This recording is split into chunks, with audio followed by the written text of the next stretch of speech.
Well, for this weekend's round of the 2011 European Rallycross Championship, we're in Grumbach in Austria for, like I said, round 8. Absolutely beautiful place. This is picturesque facility and great racing weather, as you can see by the beautiful blue skies and this wonderful PS racing centre here in Grumbach. Well, before we get to the serious action, we've got to catch up with a few drivers, and one guy had a bit of a rough start to the year so far, but really come on strong in the second half. That's Sverre Isaksson, wearing the big number 1 on the side of the first stop Focus for 2011. We're now entering the final stage of the championship, and you are leading again, so it will be a hard battle for the next 3 races. Yeah, of course, it's very important, but it's the same for everybody now. Everybody have taken away the baddest race, so everybody's the same now. So we need to fight a bit, really tough race. And how do you feel about this track? Oh, it's good. I like it. So I'm looking forward now with this weather. It'll be a very good weekend. Well, what Sverre was referring to there in the interview about taking away the worst result, they're allowed to drop one of their results from the first half of the season. Sverre's done that, and to be honest with you, he's probably quite glad that he could actually do that. The car definitely back on song though. Well, a man doing fabulous things so far and some pretty fabulous driving as well. This is Timo Timojanov. He was the champion Super 1600 last year. This season, he's in the supercars. One of the team cars for Kenneth Hansen. He has been in the points lead, and at the moment, he's really not that far off being there again. Now it will be a great fight for the championship, and the track was first time on the track, and the track is very nice, and I think we need to find some time. Just small, but because the lap time was not so bad now, but we need to fight for the championship, and we need to be faster than Sverre first time for the first, and then be faster than other guys. Well, they've got 3 rounds to go, including this weekend, and it really is all on the line at the top of the supercar division. What a great onboard shot that is, as well. As you can see, the big handbrake, they use that to slide the cars into the corner, changing gear as well. And Timo Timojanov looking for good things this weekend. And another man looking for the same as well. This is Tanner Faust from the USA. He's won a couple of races this summer, but had a horrible time a few weeks ago in the Netherlands. Actually got disqualified from the race, didn't get any points at all. But he's looking to pick up the pace once again this weekend here in Austria to get back with the leaders. The track is fun. It's pretty short. It's got one huge long corner, almost like an oval, and then a lot of tight little corners. I like that the braking zones are kind of gravel, and it makes it difficult. The hairpin near the Joker lap, it's the normal track actually, is very tricky. It's very much a stop and go, and it's very slippery because the gravel's getting pulled out onto the concrete, and it's also blind, so you can't see where it is. Well, Tanner talking about the intricacies of learning the new circuits that he hasn't been to on the European Tour. Did do a few races last summer, but a couple of them this year, including this one here in Grumbach in Austria, are new circuits to him. So he's turned up here for the first time, and he has to learn it while racing at the same time. Well, another division, really cool class racing here this weekend is the Super 1600s. And this man in his Polo is Christian Petrakovic. He's an Austrian, and his family actually own this racetrack here in Grumbach. So you never know, he might have an advantage. Very confident. We have done a lot of work on the car and on the track, of course. I know the track very well. I try to push in the free practice as hard as possible, that I've seen how much or how good is the grip. I think that the level in the European is very high, so I don't think that if anybody knows the track a little bit better than the other one, that's not very important, because the drivers are really on a high level, and I think I have to push really hard to be on top.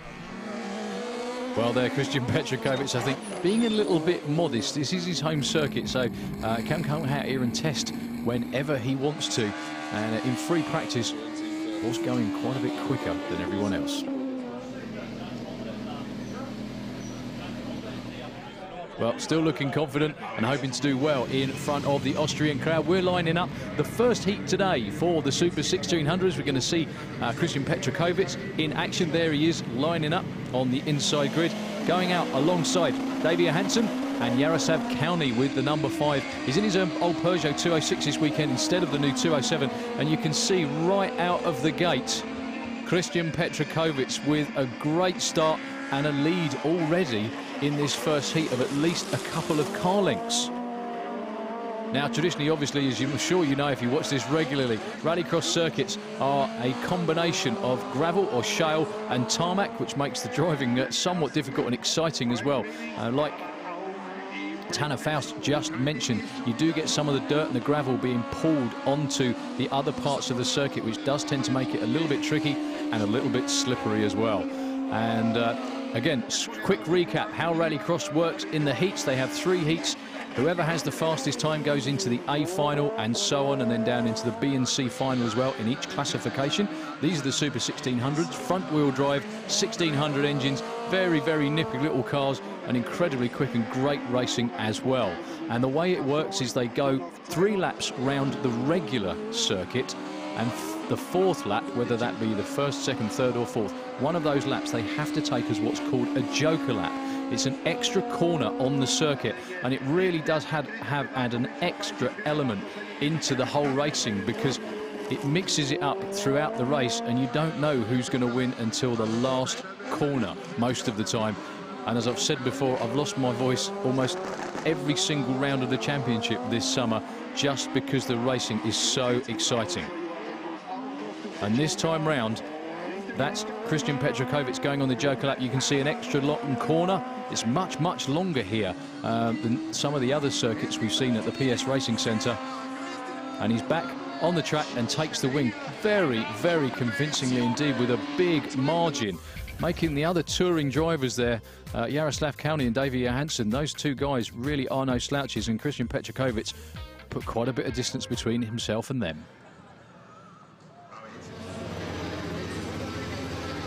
Right, more Heat 1 action for the Super 1600s.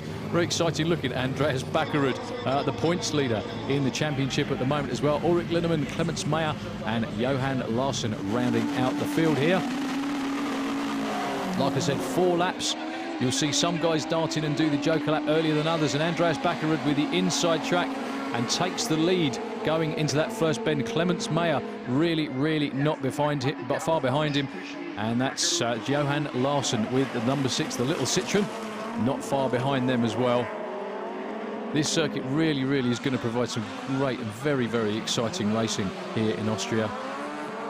It does have some tight corners, as Tanner Faust said. It also has one huge long corner, which almost looks like part of a drifting circuit. There you go, perfect example of a joker lap. Andreas Backerud takes his joker lap early, which hands the lead for the moment over to someone else, but they still have to go on their joker lap a little later on in the race.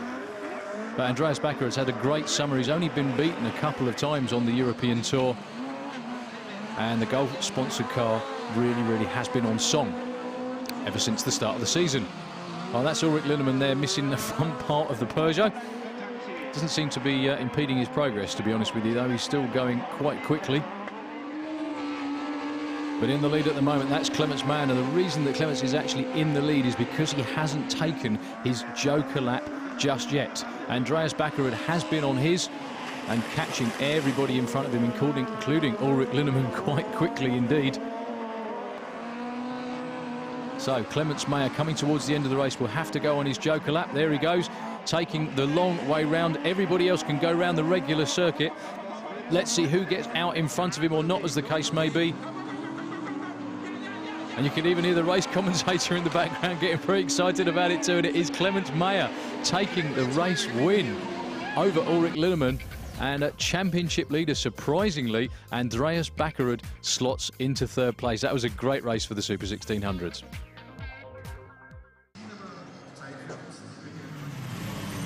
Okay, we move on with the supercars. The first time we're going to get to see these today. Morten Birmingrud in the near side next to the camera. Doesn't get a very good start at all. Thomas Häkkinen does, though. Away in the lead at the moment. Slotting him right behind him at the moment is Davy Genet. And one of the local drivers is Christian Ecker.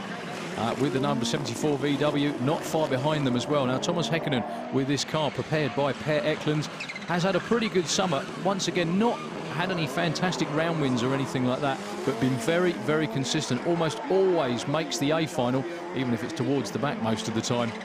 But the young man from Finland is a very, very good and very accomplished driver as well. He's only 20 years old, but been racing for over 10 years, would you believe? Davy Genet right behind him. The transversely mounted engine in that car. Oh my goodness. Someone's seriously on fire at the back there. That's Morten Birmingrud with the Citroen C4, and Morten's car rather ablaze. The fire marshals trying to get it put out, and eventually the local fire rescue arrived to put it out. He must be very disappointed. I think we had a good speed and I was in the heat, and suddenly when I passed the finish line, the flames started to came into the car in an explosive way. I don't really know, but it was dramatic, I feel. There was a little panic in the car. And how big is the damage on the car? We have looked at it, and we can make it, if you want, we can make it for Czechia, I think. Not for next weekend, but because we have to make the cables for the whole engine, and we have to prepare the engine because the main engine belt is broken and something like that, but there can be a car again. So you will be back? I'll be back. Well, that's real dedication from Morten Birmingrud. That's quite scary as well. The fire marshals were tending to it, and the flames just took off. We hope to see him back. He's only got a couple of rounds of the championship left. So a rerun of that heat. Obviously, it was stopped for the fire marshals to get out there and put the fire out. This time round, it's Davy Genet who gets the drop off the line. Thomas Häkkinen slots in behind him with the Saab. And in third place at the moment is Christian Ecker, one of the local drivers. But these two, the touring pros, if you like, Davy Genet out there in front. As I said about this car, the engine is mounted transversely in the car. He does run a team car. There's two of these. We hopefully see the other one in a little while as well. And have been doing quite well throughout Europe this summer, but not quite as well as they'd have liked, I don't think. So Thomas Häkkinen takes his joker lap early on. That Saab, even though it's an older style Saab, still very, very competitive indeed. Prepared by Per Eklund from Sweden, driven very capably by the young 20-year-old Finnish guy from Finland. That's Thomas Häkkinen. And Davy Genet with a completely and utterly clear track in front of him. No crashes, no burning cars, nothing else in the way at all. Not even a spot of rain by the looks of it. A beautiful day here in Austria.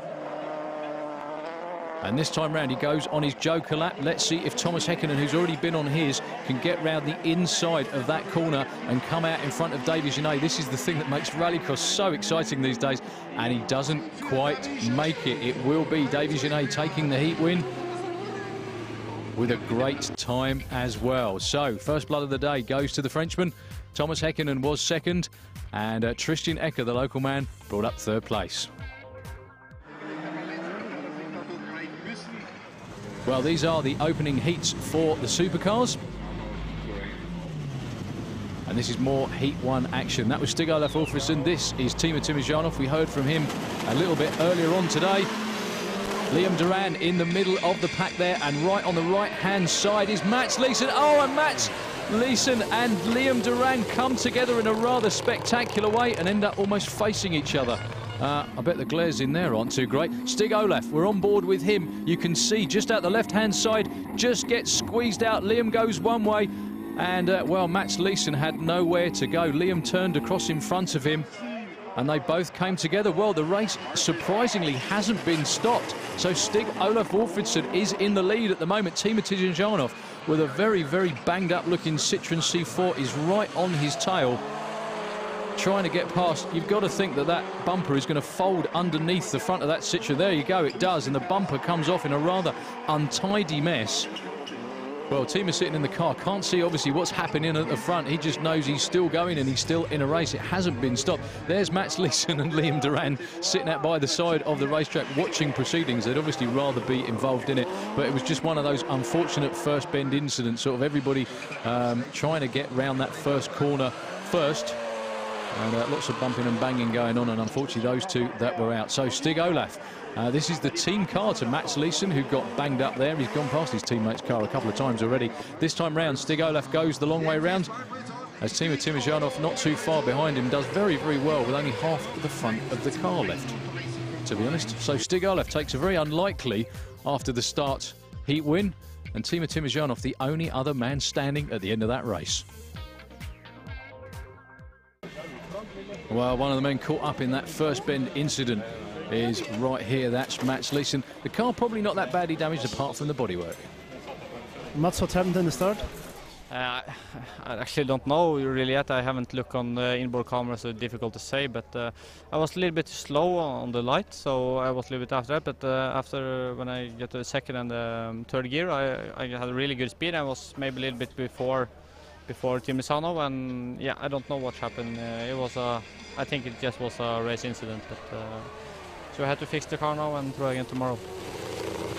Well, from the replay of that incident, the number 13, that's Pavel Kutny, it looked like it was actually all started off by him on the left-hand side, but let's get Liam Duran's take on it right now. First time at the track and first time at an event in Austria, and you know, I had top 3 times in every outing so far today, and the fastest lap time I think still, and for some reason the track feels really good. Sometimes you go to events and it feels alright, but this one feels really, really good, and I'm looking forward to it. And yeah, and all I really need to do is get the start and you know, and drive my own race. But I got the start, and then obviously was helped into the gravel. Well, helped into the gravel is a polite way of putting it. You can see on board here from Liam, everybody bunching him on the left-hand side. He had absolutely nowhere to go at all, and ends up almost facing Mats Leeson in the gravel. Let's hope the team can repair the car. I'm sure they can. This is Rallycross. They can do miracles with just about anything, these guys. So it's more Heat 1 action for the supercars, and what a race this is going to be. This could well be your A final later on in the weekend. That's Tanner Faust, not far off in the championship, closest to the camera. That's Frode Holter with an absolutely fabulous start, as well as Sverre Isaksson up the inside. No, it's Frode who goes round the first bend first. We're on board at the moment with Tanner Faust. Just off to the right of him at the moment is Ludvig Hunsbeth. And Tanner retakes that third position. What an absolutely great onboard shot. You can see both Sverre Isaksson, and Ludvig Hunsbeth goes completely sideways off into the grass. It's Frode Holter in the lead. His fellow Norwegian, Sverre Isaksson, right behind. And they've got an American right behind them too. This time, Sverre and Tanner decide to take their joker lap. The long way round, if you like, the extra corner on the racetrack. Frode Holter decides to stick to the regular circuit for the moment. Now, the reason some drivers tend to do it earlier or later in the race is very, very straightforward. If they're in second or third place and their car's really fast, they've obviously got somebody in front of them. If they go on their joker lap, because it puts them a little way back, they get completely clear racetrack when they come out, hopefully, to go around as fast as possibly they can, so that when the guy in front goes for his joker lap later on in the race, hopefully they've made up enough of the distance, so when they all come out of that last bend together, the man in second hopes he does actually reclaim that first place. So Tanner, this is one of the few circuits this summer that he's had to learn absolutely from scratch.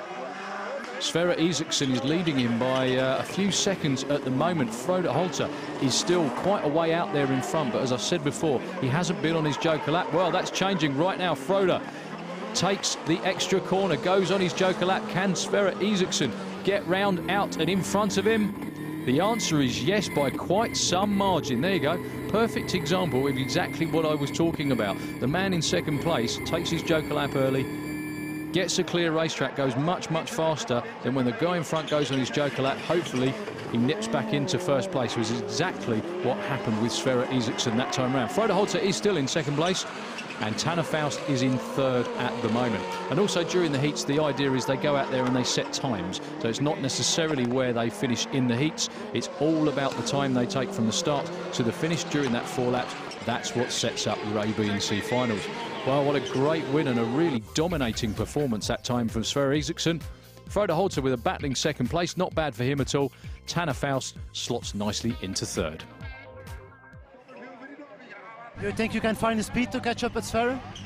Yeah, I can do that, but now we only have to, we need to get the points now. So if we have, I don't know what we have, but I hope it's top 5, then we can come down and we can drive a little bit faster tomorrow. Well, a replay of that start, he made an absolutely fabulous start, Frode Holter, but it went down here for him from there.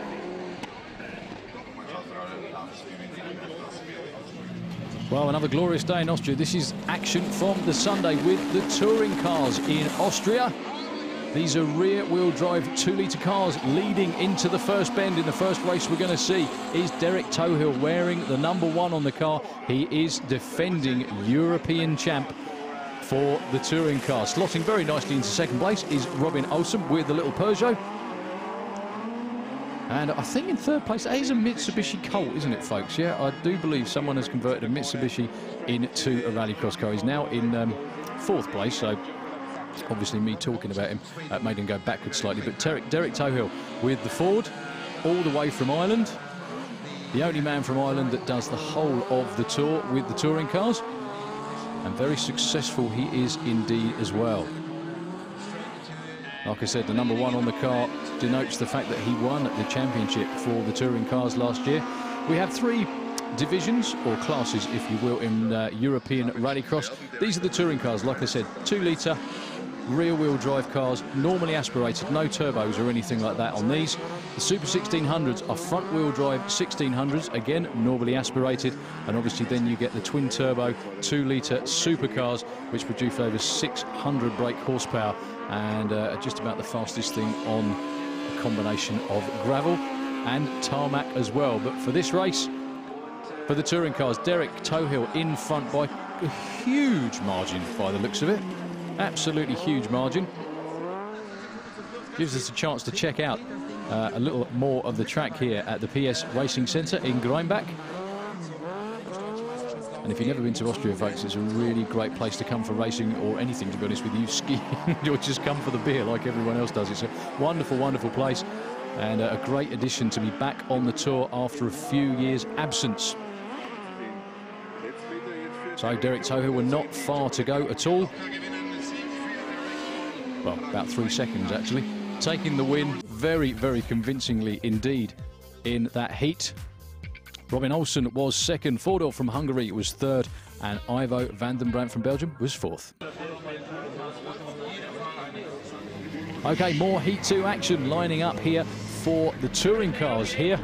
This is Koen Pauws from Belgium, come very, very close to a European Series win, but just not quite managed to get there at the front. He's normally on the podium, but sadly not got into the top spot yet. The man leading for the moment, the #4 M-Sport Ford from Norway. That's Lars Øyvind Nelleberg, followed by Roman Castrol.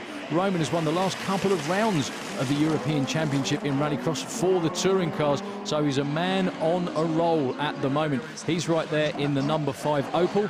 Koen Pauws slots into third place quite nicely. They're all going around the regular part of the circuit at the moment. Oh no, Koen Pauws decides to go for his joker lap early. As I explained earlier on, normally the reason for that is he was going to be stuck in traffic for at least a few laps. Decided to go for his joker lap, get it out the way early, try and get around the racetrack as fast as possible, so when these guys go for their joker lap a little later on, hopefully he'll come out in the lead. So Lars Øyvind Nelleberg driving like a man possessed, actually, mostly on 3 wheels around the circuit. I'm guessing most of you saw that when he was going around that big sweeping left-hander on the start-finish. I was going to say start-finish straight. It's not really a straight, is it? It's just a huge corner here in Greinbach. Roman Castrol takes his joker lap, as Lars Øyvind Nelleberg is going to be extending his lead here, but that will obviously be until he comes back for his joker lap. There, look at that. Takes that corner, that huge sweeping, like drifting part of the circuit on 3 wheels. That's some fantastic driving from Lars Øyvind. Really cool to hang on to one of those cars going at that speed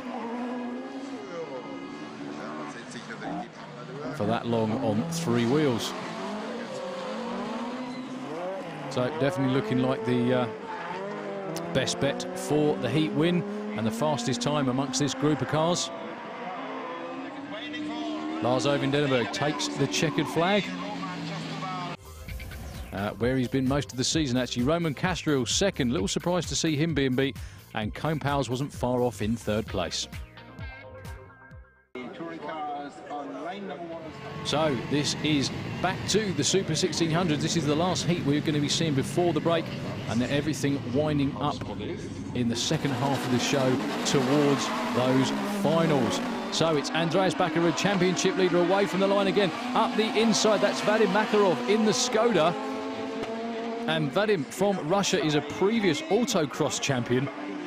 Really knows how to drive these little cars, and he's leading the European Championship leader round the first couple of bends. Oh, not for long. Andreas Bakarud doesn't take being beaten lightly. Manages to shoehorn his way just past. Not far behind as well. That's Yaroslav Kauni. And Vadim Makarov decides discretion is the better part of valour this time round. He takes his joker lap early on. That means he's going to be away behind everybody, but he's going to get a clear racetrack in front to try and make up the difference. That's David Johansson with that really, really rapid little Citroen DS3. In front of him, Yaroslav Kauni and championship leader Andreas Bakarud. So David Johansson takes his joker lap. Coming up round the inside in will be Vadim Makarov. And Vadim, look at that. What a piece of driving. I can only think that Andreas Bakarud either missed a shift or had a problem there, because it's very, very unlike him to be passed that easily anywhere on a racetrack. Yeah, by the looks of it, he's back on song again and right on the bumper of the Russian. So it is the Russian leading this race, and Andreas Bakarud looking to take him up the inside. Can he do it this time round? No, not quite. Vadim Makarov holds his ground. A little bit of bunking and banging, and a bit of friendly bumping and banging as well. And just out of shot, Yaroslav Kauni manages to go on his joker lap and get out in front of the pack. Only just, though. He takes that heat win. Makarov was second, David Johansson third, and Andreas Bakarud fourth. That's it for part one. See you in part two.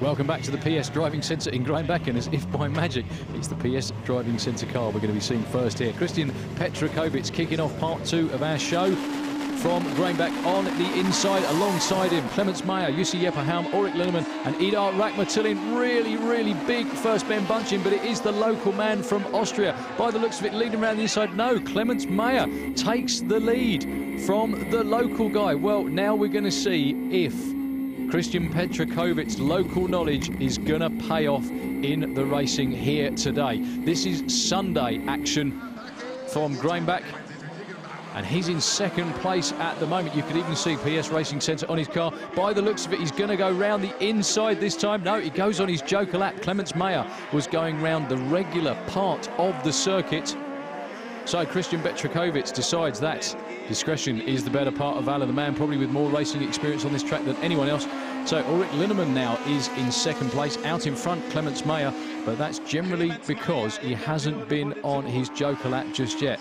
Although, to be fair to Clement, very, very good driver indeed. He could be leading this right at the end in his own right without any problem whatsoever. That's Jussi Jepperhelm in third place. And the other two drivers in this race, that's Christian Petrakovic and Idar Rakhmatilin, number 2 from last year in the championship, already been on their joker lap. So we're going to see how quick those two are now, because Ulrich Linnemann's gone on his joker lap. And yep, Christian Petrakovic has got round and out in front of him. So as the rest of this race shakes out in the last lap or two, Clement Meyer is going to have to go on his joker lap very, very soon indeed. And he's going to be trying to be chased down by a hard-charging local driver. That's Christian Petrakovic. And here we go then. Clemens Meyer on his extra corner. Christian Petrakovic takes the regular way around the racetrack. By the looks of that, he's got a huge margin. Yep, once again, Christian Petrakovic takes the win from Ulrich Linnemann, and Clement Meyer, after that extra corner, after taking his joker lap late on, only got in third place. Well, Christian Petrakovic, definitely the local knowledge helping him today.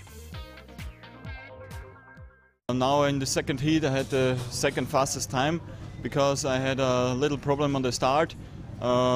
Today on the track I don't know what happened. The grip level is not so high like yesterday, so we drove the same setup like yesterday, and I think we have to adjust the car a little bit and then we are back in business. Well, that's a bit scary for the rest of his competition. If he's got to adjust the car to get back in competition when he's won both of his heats today and both of his heats this weekend and had the quickest time by quite some margin as well, if he does actually adjust it in the right direction, he'll be absolutely unstoppable. So it's Heat 2 for the supercars. Tanner Faust lining up out there alongside Timo Timojanov right next to him. Thomas Häkkinen. And Thomas goes into the side of Timo, but it is Tanner Faust who takes the lead. In second place is Davy Genet from France. Third place, Timo Timojanov, and Thomas Häkkinen at the moment is dead last out of these 4 drivers. Tanner Faust, much better start in this second round of heats here for the supercars.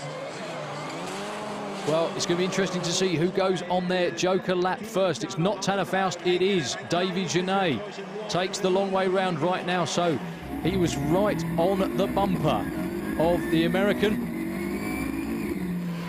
Obviously wants some clear racetrack in front of him to try and make some ground on the leaders before they all go in and take their Joker lap. Tanner wants that championship lead back. He's been very successful in the American version of Rallycross. But over here in Europe, the level of competition is about as tough as it gets anywhere in the world. You could see him actually scrubbing off a little bit of speed. Went a bit wide on that corner that time, Tanner. But he's still got enough in the tank to stay out in front of Timo Timojanov and the rest of this race. That big drifting corner on the start-finish. I was going to say start-finish corner. It is actually not start-finish straight. Beautiful to watch. So this is Davy Genet. As I said before, Davy's been on his Joker lap. I can only think just out of shot that time. Timo Timojanov has been on his. Here's Tanner Faust going for his Joker lap. Has he got enough of a lead to stay there in front of Davy Genet going round the last couple of bends? Indeed he does. The American takes the heat win for Heat 2. In second place, the Frenchman Davy Genet. Timo Timojanov from Russia third. Thomas Häkkinen, unfortunately for him, a rather distant fourth. Well, Tanner, much more like it that time round. I think he's getting more and more comfortable. It's going to come down to the third heat with a lot of the players, Leeson and Liam, both having a bad first heat. The pressure's on them to make a good third heat. My result in so far also mean that I have to push really hard in the third heat. So it's going to come down to a good start. That's what it is. Well, you definitely need a good start, but also you need the driving skills to stay out in front. So Tanner Faust being very modest there. He did a great job of winning that last heat.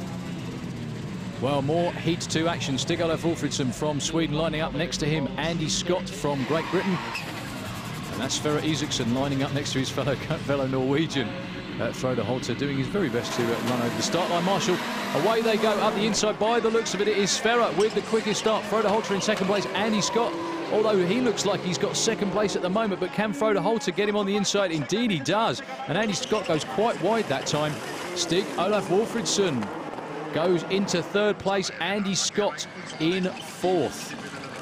Well, the big guy from Norway with the first stop focus back where he normally is, to be honest with you, out in front of the race. Frode Holter takes his Joker lap. This is the point of the season, as you've heard quite a few of the drivers mention, they're really focusing on every single race, every single heat, to get as many points towards the end of the season they possibly can be. Obviously, whoever finishes with the most points will be European Rallycross for 2011. Clear track for Sverre Isaksson, and beautiful sunshine as well. After the last couple of rounds in Belgium and the Netherlands, where we had quite a bit of rain, it must be quite nice for these drivers to actually go around a nice dry racetrack. So Sverre takes his Joker lap, as does Stig-Olof Alfredsson. Frode Holter's already been on his Joker lap, but I don't think he's going to get out in front of him. No, not at all. Sverre Isaksson with a huge drift around that start-finish corner. And a great time for him as well. Should set him in the A final. Stig-Olof second, Frode Holter third. And after that great start, Andy Scott from Great Britain was fifth. It was a very good second hit, but even I'm doing a lot of mistakes. I think this is the first time I'm a little bit nervous on the driving, but the last 1/2 lap, then I said to myself, clear your head and drive fast. because now I'm doing a lot of mistakes. But anyway, we was fastest and it's very good and good to be back. Good to be back. He's been back almost all summer, but Sverre Isaksson growing in confidence can only be bad news for everyone else. Okay, this is very important for this guy. Mats Leeson didn't finish in the first heat. Neither did Liam Duran there with the Monster Energy C4. This is heat 3 action, and they need to set a good time, both of these guys, to be up there in the finals and have any chance of scoring some decent points here today. Well, Mats Leeson at the moment doing the better job in the first couple of corners, building a little bit of a, well, I was going to say a tiny lead actually over Liam Duran. Going quite wide on that corner, way out into the dirt. Liam stays on the grippy stuff. But this time round, Liam Duran, just to make the race even more exciting in the later stages, goes for his joker lap. And out of shot as well, Mats Leeson went for his joker and still got out in front of Liam Duran. But as I mentioned before, this is all about setting a time. So it's how quick they were round the 4 laps here in Greinbach. But at the moment, it's Mats Leeson having a much better day, same as Liam Duran as well, right behind him with the Citroen. Mats is a team car for Stig Olaf Alfredsson. We saw Stig Olaf win a heat earlier on. And Liam Duran is a team car for Timo Janov. But it's going to be the Norwegian Mats Leeson. Completely broadsides it around that last start-finish corner. Liam Duran was second. Jos Kuipers third. Pavel Kutny was in 4th place.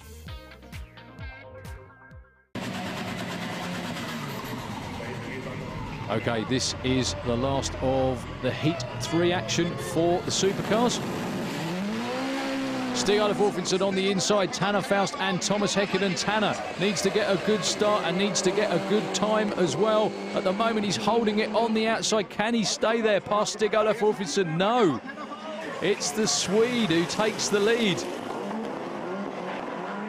Well, this time round, old guys definitely rule. Tanner Faust is relegated to 2nd place by Stig Olaf Alfredsson. Stig Olaf been around for quite a few years. I hope he won't mind me saying that. And Tanner Faust decides again, as we've seen many times before, discretion being the better part of valor, goes on his joker lap earlier on to get a clear racetrack in front of him to try and make up some ground. Tanner Faust is leading Thomas Häkkinen, and Thomas not having such a great day with the Saab. Well, not as good as we're used to seeing him do anyway. So Tanner Faust, you can see in the background, trying to get round the regular part of the circuit before Stig Olaf Alfredsson gets out of the joker lap. Can he do it? And the answer is yes, by a few car lengths. Tanner Faust nips it at the line from the Swede. What a great race. Like I said, not just about starts, about great driving through the race. Stig Olaf was second, Thomas Häkkinen 3rd place in that heat.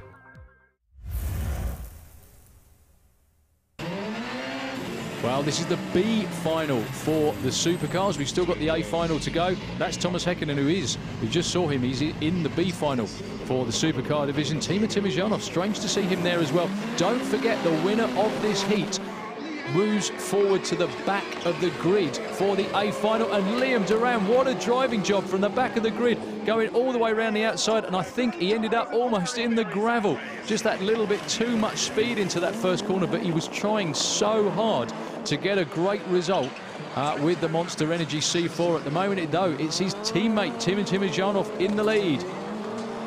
Like I said, up for grabs for the winner of this is a place or a spot on the back of the A final for the supercars. So there's a lot of extra points at stake for the man who can take the win here in this race. Well, Timo Janov in 1st place. That's Mats Leeson in 2nd. And Thomas Häkkinen there, and really not a great day for Liam Duran, sadly. He said that he really did like this circuit, loved driving fast around it, and he was one of the quickest guys at some point. And he was very, very quick into that first corner, but unfortunately, by the looks of it, just carried that little bit too much speed. But Liam, definitely one of those drivers with a big heart, won't give up and won't stop trying to get back up there with the leaders. Oh, by the looks of it, Thomas Häkkinen with a huge amount of smoke pouring out of the Saab. Well, we can only speculate to what that is, but that's something very aluminium gone wrong. So Timo Janov Again, overcooks the corners slightly, but it doesn't seem to matter. He is still in the lead. Nice controlled driving job. He's got to be in the A final if he wants to keep pace with the championship leaders, and he will be. He takes the B final win here in Greinbach, so he will move forward to the A. Mats Leeson was second, and Liam Duran, after all that effort, sadly was only in 4th spot.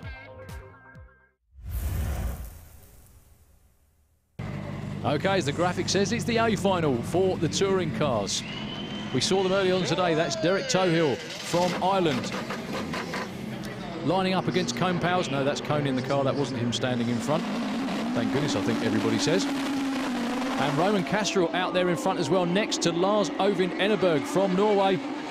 And it is Lars Ovind, the man who drives around most of the circuit at the moment on 3 wheels. He's in front, in the lead from Roman Castrol. Roman has won the last 2 races on the European Tour. The one at Maasmechelen in Belgium, and also the one in the Netherlands just a couple of weeks ago. So Lars Ovind Enneberg looking to turn the tables a little bit this weekend. Derek Tohill there, you could see him turn left and dart away and go for his joker lap early. He was stuck in the middle of traffic. He wants to do what everybody wants. Get clear track in front of them, go around as fast as possible, so that when the leaders go on their joker lap, hopefully he can nip in front and take the lead at the most important point of the race, obviously, which is at the checkered flag. But Lars Ovind Enneberg really looking like he's not going to be beaten here today in Austria. Roman Castrol at the moment really got nothing for him in the Opel in 2nd place. Cone Powers in his now almost traditional 3rd place with the Ford. But Lars Ovind really spanking that little Ford round this racetrack here, around the PS Racing Centre here in Austria. Roman Castrol still 2nd, Cone Powell still 3rd, and the traditional 3-wheel salute to the crowd on that start-finish corner for Lars Ovind Enneberg. He hasn't got far to go, but he's still got his joker lap to go on. Derek Tohill, you just saw him flash past in the background there. He's already done that. And Cone Powell's trying to stay up with the lead. Roman Castrol still going around the regular part of the circuit. I don't think he's been on his joker lap just yet. That was Lars Ovind Enneberg going on his. Well, Lars Ovind has got quite some margin out there in front by the looks of it. And that's where you want the big gap at the closing stages of the race. So Lars Ovind, not far to go now before he takes another event win. Oh no, and Lars Ovind, unfortunately, well, talk about commentator's curse. As soon as I said he's not got far to go to take the win, pulls off to the right-hand side of the racetrack and retires from the race. Oh, you can see him beating his fist on the car there as well. Roman Castrol is now taken over the lead and absolutely disgusted Lars Ovind Enneberg. He had a massive lead over everybody else in this race, and it will be Roman Castrol for the 3rd time in 3 events that takes maximum points. Cone Powers was 2nd, up from his usual 3rd place. Derek Tohill was in 3rd, and sadly for Lars Ovind Enneberg, he didn't even finish. Well, doing donuts for the delight of the crowd and the delight of himself as well. That's Cone Powers. I said earlier in the show that he normally finishes on the podium. I think this is his highest finish of the season, 2nd place here in Austria. And the guy from Belgium is going to be very, very happy indeed. Well, anyone would think he won, to be honest with you. We'll hear from him now. I'm very glad.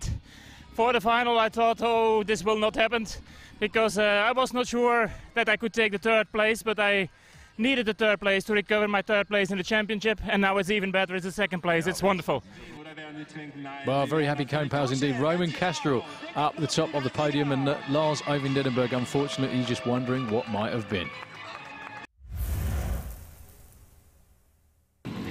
So it's the final, the A final for the Super 1600s. Cameraman seemed to prefer the girls to race cars, but we will get on with the racing in just a minute, don't worry.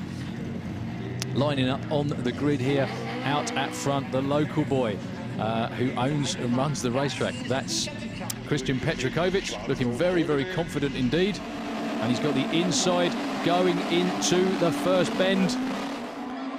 It's going to be that little VW once again, first round the first bend. Well, He's made it there. Everybody is going to have a hell of a time trying to catch Christian Petrakovic. The man trying to do it right behind him is Krzysztof Skorupski.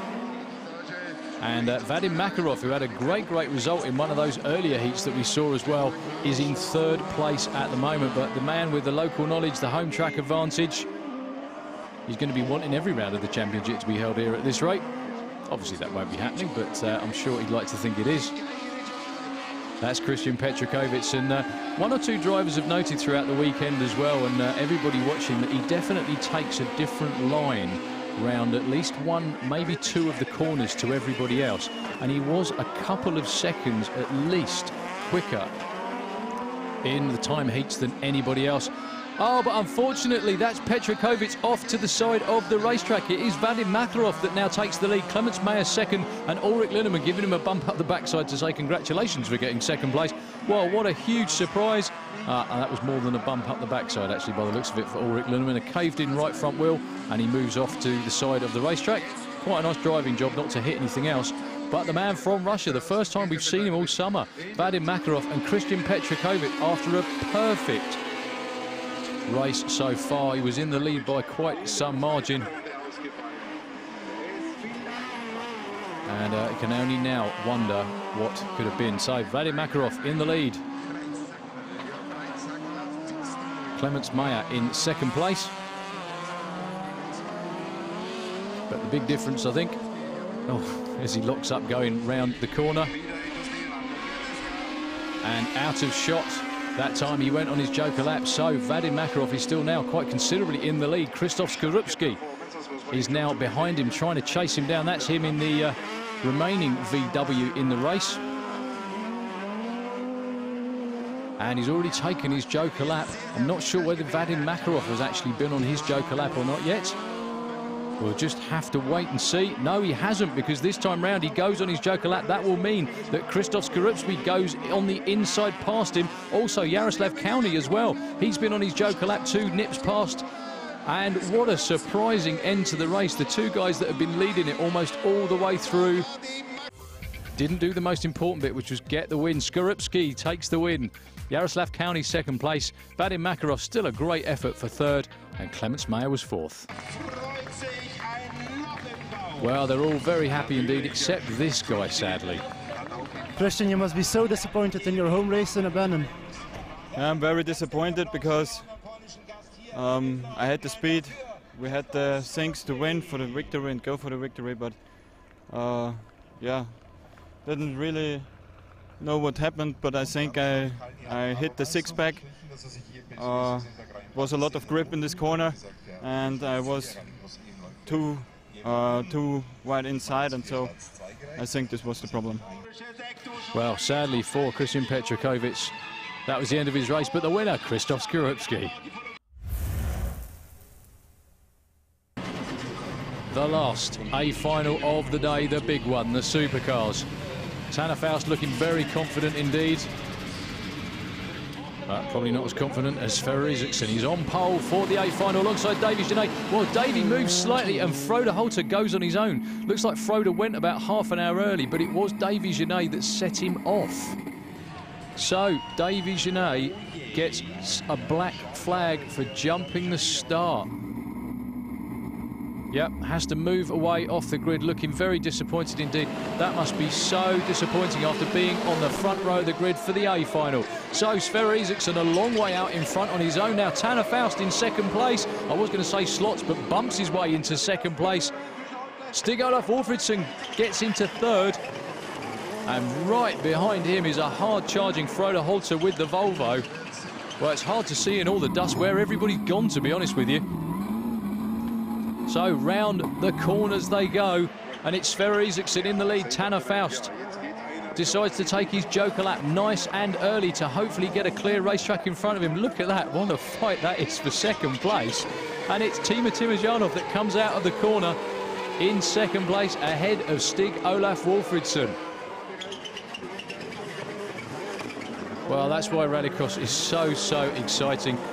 One car's doing one thing, two cars are doing another, three cars are doing something else, and one car does that. That's Frode Holter, unfortunately out of the race. Looked like a broken left front wheel for him that time. Well, Sverre and Timo still in first and second place. Stig Olaf has gone for his joker lap by the looks of it. Don't know whether Tanner Faust at the moment got out in front of him to reclaim third spot. But the two drivers at the front, Sverre Isaksson with clear racetrack in front of him, and Timo Timojanov, both haven't been on their joker laps just yet. The idea is they've got to go as fast as they possibly can, so when they go for their joker lap, they don't get caught by that American guy. And Timo Timojanov locks it up, going round the regular park of the circuit. This time it is Sverre Isaksson who takes his joker lap. Where is Tanner Faust? We're on board with him as if by magic. Can he get in front of Sverre? No, by that much. He just misses the lead. That was incredibly, incredibly close. Tanner Faust definitely made up some time on the other part of the circuit, and he's trying his absolute level best to get past the big Norwegian. Let's not forget Timo Timojanov is still in the lead, and he's still got to go for his joker lap. Well, these two really battling out. Tanner Faust doing everything he possibly can, including nearly wiping out a cameraman on the inside of that bend. You didn't quite see, we didn't see the cameraman dive out of the way, but you saw Tanner Faust nearly climb the bank. Unfortunately for Tanner, that's put quite some distance between Sverre Isaksson and himself. The leader is still Timo Timojanov, but he's got to go on his joker lap this time. Indeed he does. I think Sverre Isaksson is going to get past him. It's whether Tanner Faust can do the same thing as well. Debris all over the track from Tanner, taking out the marshal's post there, and it is, who got second place that time? Sverre Isaksson was first, and in second it was by about that much. Timo Timojanov. Tanner Faust was third, Stig Olaf fourth. I'm out of breath. Sverre won. It was so important victory for us. Stina, she is back. The team is calmed down. We do everything right.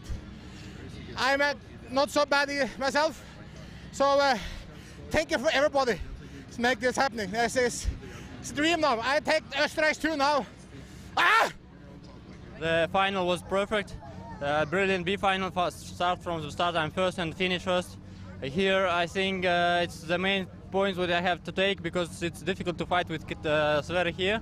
There's some very slippery sections, so it was almost like drifting, going door to door with Isaksson in slow motion around some of the slippery corners. But I made one mistake in the hairpin. I put a tire over the inside curb and it caught the car very hard, and then it went up on top of the wall. Didn't roll over, but I don't know what Timojanov beat me by, but it must have been just a couple thousandths. It was really fun. Well, really fun to watch, and I'm sure really fun to drive in. Sverre Isaksson, though, gets the big win for the big guy. Timojanov was second, and Tanner Faust, like he said, by that much, was in third. That's it from here in Austria. We got two very exciting rounds of the championship left to go. Please join us.